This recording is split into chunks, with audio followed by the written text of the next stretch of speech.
The Londonpreneur Show with Michelle Carter. Welcome to another episode of the Londonpreneur Show, where I interview a new entrepreneur every Monday and Friday. Today I have Mr. Eman. Mr. Eman, why don't you explain to the audience what it is that you do? My name is Mr. Eman. You might call me the Mystery Man. And I do magic. I'm a magician, but specifically I do wedding magic. And you might be asking, wedding and magic? I'm not throwing an extravagant wedding. I don't need a magician. Well, I'm here to explain that you will need a magician, hopefully, by this interview. The short of it is bride and groom go get pictures taken. The bridal party's gone. Everyone's waiting around. DJ's not there yet. Nothing's happening. People are mingling. I've heard horror stories. I've heard we went to Wendy's. If you throw all this I've heard that one. If you're putting all this money and effort into a thing, just everyone's ignoring that little chunk. I'm just like, keep them entertained, keep them mingling. And yeah, we'll just go with that. Perfect. So when did you think you were an entrepreneur? I feel like I've always just wanted to work for myself. When I was working for other people, like I would suggest things and then they wouldn't listen. And then I'd be like, if I had my own, I could do that. And also the hours. And also, more for the future, I would rather be working for myself just because like you could work, I don't know if you noticed, but I graduated in engineering, which has a very structured life, just very 45 hours a week and stuff like that. And I'm just trying to think of the kids of the future, you know, like when I'm older, maybe 5 years or so. I don't know. Only 5 years. Okay. 5 years. I'll be an old man. Am I going to be like there for the kids or am I going to constantly be working? And it'd just be really nice to be just at home, work at your own pace whenever you want. Yes. You know, be like something's busy. Okay. And then back to work when you have it. Very good. So yeah, it's more of like a lifestyle thing that it's an entrepreneur rather than something else. That's number one. And is the beard part of your magic character? Okay. So one of the things I do is I do YouTube videos off and on.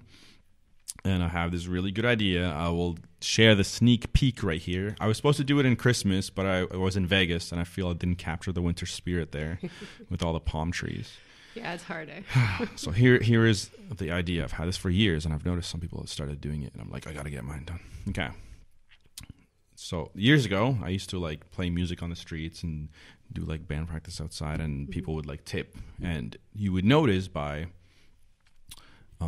different people would tip differently, you know. Right. I would go like next to the Grand Theater, people all in suits would be like, oh, these people are like well off, actually get good tips. They'd be like, enjoy this quarter, yes, you know, and then they would like walk away. And I would have like people who are like with $50 to the name and they're like, give me $20. Yeah. Because they're like enjoying it so much. So it had a different value, you know, different people put different emphasis on the value of money. Right. So with that in mind, I had this trick. I'm not going to show it to you now. But basically, you borrow, say, a $5, and then you go, and then it turns into a $20. And I usually do that at weddings and other places. I do bar mitzvahs as well. And then people keep saying, like, oh, can I keep it? Can I keep it? Because it's usually like, ha, ha, ha. And then when I give it back, it turns back to their $5. Yeah, and they want the 20. And they want the 20. So I thought, like, what if I did give them the 20? You know, so the whole beard thing is I'm going to grow it until I look like a bum. And then we're going to have secret cameras. I'm going to go on the streets and just ask people for $5 and see who is actually going to give me $5. Yeah. Okay. And then when they do, you're going to turn around and give them a 20. And they'll be rewarded. Oh, wow. That's a great plan. Yeah. So you'll have to deal with me roughing it for a little bit. So how long have you been doing magic? It's a tough question to answer because doing magic, performing magic, or making money doing magic. Because I've been done magic as far as I can remember when I was a kid. Let's go making money doing magic. Excuse me. Only more recently, around 2000, like about 10 years ago. But I started doing shows. I would do like a bi-monthly show at Blackshire. Oh, yeah. Where we put on like a magic show. People would come and you do it over and over again. And then recently, how I got into weddings was a friend of mine was getting married and she wanted to ask my rates for wedding. And I'm like, I have no idea. I know that like flowers will cost $1, but wedding flower will cost $5. It's the exact same thing. So I'm like, I know the prices are a bit different. So I messaged everyone like in the Ontario area, like Toronto mainly. There weren't many that here. Excuse me. So then I started getting these rates back, right? Because I was doing like kids shows here, this show here, and it'd be like $100 here, $100 there, $200 maybe. And then the first guy comes back to me and he's like, $750 the first hour, $500 every hour after that. I was like, and then another person just responded like, oh, $1,500 minimum and stuff. I was like, I'm in the wrong business. Now you quickly switched over to the wedding industry. But it's not, thank you so much. But it's not only for financial. Okay. When I'm doing a kids show, I should be looking at here. When I'm doing a kids show, a lot of time I get designated babysitter. So I'll be doing, the magician's here, and all the parents will run off and leave me with their kids, usually unruly kids. Okay. So I feel like the level of respect for the entertainer is not as good as a wedding. A wedding, everyone's dressed up, everything is perfect. This is like everyone's special day. Even if I was like the worst magician in the world, they would like appreciate it so much more. They'd be like, oh, thank you so much for doing it. So if I actually do a good job, then they're like, get testimonials, just people love it. The word about how so it's like a bit of both. It's like, it's like you get the same magician for like a super ritzy party and then exact same tricks for like a birthday party. And these people are going to be like, oh, we got the best in the world, blah, blah, blah. Like they will just talk about it all day. Yeah. Whereas this is like, oh, finally we're away from the kids. I know a good babysitter. Yeah. So it's kind of like, I felt appreciated. So what kind of things are you struggling with in business? My main struggle right now is, as you may have noticed by my introduction, wedding and magic don't go hand in hand, especially in London, Ontario. We're known as a little bit of a conservative town and not jumping on new ideas right away. Yeah. Okay. In Toronto, it's way more popular, and especially in Britain, it's popular. Okay. They do wedding breakfasts. Do we ever do that here? No, I've never heard of that. No. Yeah, they do like the next day. Everyone goes to breakfast together. Oh, after the wedding? No. Is that Excuse me? Is that popular in Britain then? Yeah, there's like a wedding breakfast. But so I started researching British magicians, and like 40-50% of their income was coming from weddings. I'm like, why aren't we doing weddings here? So the idea is there. It's just not popular here. Okay, so the good and the bad is that I'm kind of hopefully the frontier of it. No one else is, I think, is specializing in. Don't steal my ideas. No one else is specializing in just wedding magic. Yeah. Which leads on to the next question. So you're not going to start. How do I differentiate myself from other people? So I'm no longer saying, a lot of magicians will say, I do kids parties, I do bar mitzvahs, I do weddings, I do corporate events and stuff. And then you get that image of your mind of that babysitter magician being like, do I want that guy in my corporate party? So I'm saying I strictly do weddings. I do corporate parties too. I do formal events. So if you're dressed up and I'm dressed up, then that's where I should be. That's a good niche. I don't want to be the only one who's dressed up. Yeah. That's how you know if you should hire me. So have you made any mistakes in business, and would you like to share that with the audience? When I first started, like I said, I was influenced by market research and getting all the other magicians in town. Well, not in town, more in Toronto, in the bigger cities.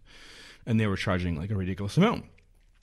So at first I thought, I could charge this much, not as much as Toronto prices, but a bit, maybe like 80-70% of this much. Yeah. And people were just, this is a new idea, this is London, too much. Yeah. So I lost like a few clients in the beginning because of that. Okay. Because I just scared them with the prices. Okay. So then I talked to wedding professionals. So I talked to like photographers and stuff and asked them like the spending habits of couples in London. Yeah. And then, we found a new price structure that was way more fair. It was like half of what. So yeah, even though you did the research, the market still was different than what you researched. Yeah, a little bit. It's an interesting struggle. So can you explain some of the marketing that you've done that's been successful for you? Sure. I did a bridal show. I just did one. I was kind of confused going into it because I assumed we'd be making sales. But no one told me that it's just for leads. Like, the best you're going to get is leads. Yeah. So they didn't tell me that. So I went in there being like, oh, I'm going to make the money back in like a day because it's going to be so awesome. Okay, so you're going into it. And we did it great. Like, we had like, magician assistant all dressed and all nice in cocktail party. And then we were just doing tricks as people were walking by. Because they're usually like, and people are sitting behind their table like, look at my stuff, Yeah. Some people are not very engaging, but we were very like, hey, you, and they loved it. But the good news is, out of the people I did get, I think one of them booked, so I made my money back. Oh, good. So that was good. It wasn't all loss. It wasn't all a loss. What's your vision for your business in the next 5 years? Well, hopefully to make this more of a common thing. I want to team up and network with a lot of... Wait a minute. You just said you wanted to be the only one. No. Team up with other wedding professionals. Like photographers and the venue. That's a huge one. Like, if a venue has a house magician, Yeah. that'd be awesome. Very good. Or wedding planners also. Just anywhere where it's there's like a check mark. Okay, take care of the flowers, take care of photographer, and then I just want to be that check mark magician. You want to be on the list. Be like, so I feel like if I'm there and people know that this service exists, Yeah. that'll give me a much better fighting chance, and especially if I have other professionals recommending it, which I know they will once they work with me.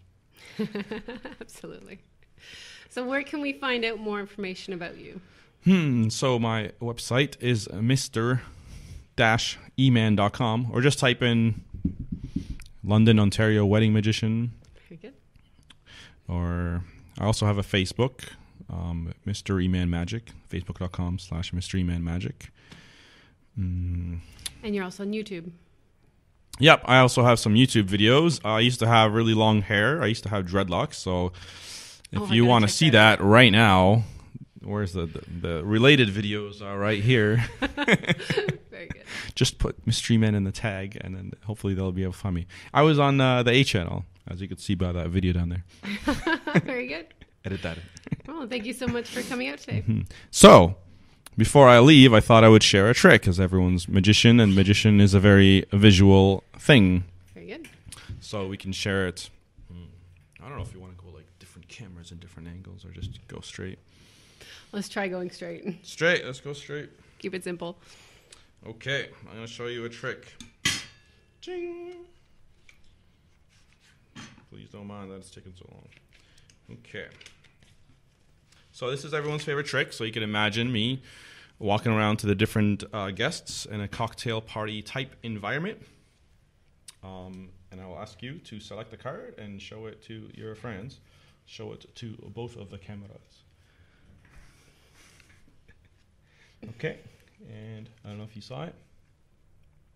Okay. And I'll go like this. And all you have to do is go like this and give it a kiss. I don't know if you guys can see that, but they turned red. They are blushing because she gave us a kiss. I like puns. There's a lot of puns going on here.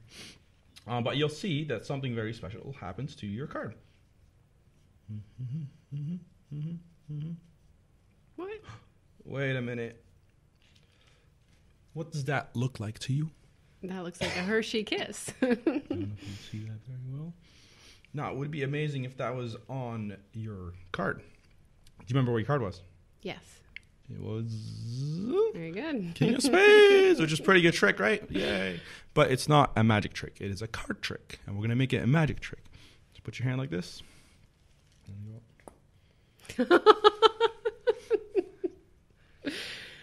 Very good. Yay. All right. But you're asking me if you should eat that or not. Can I eat that? You can. I haven't. It's probably a month or two old. But if you don't, we need to do something else for the camera. There you go. Dun, dun, dun, dun. Big kiss. Can I eat this one? You can't eat this one. I think I got this for Christmas. I think it was limited edition. So Limited edition. keep it in the freezer and hold on to it. Great. So there you go. Well, I hope you enjoyed this episode, and we'll catch you next time. Thank you so much for having me. Adios.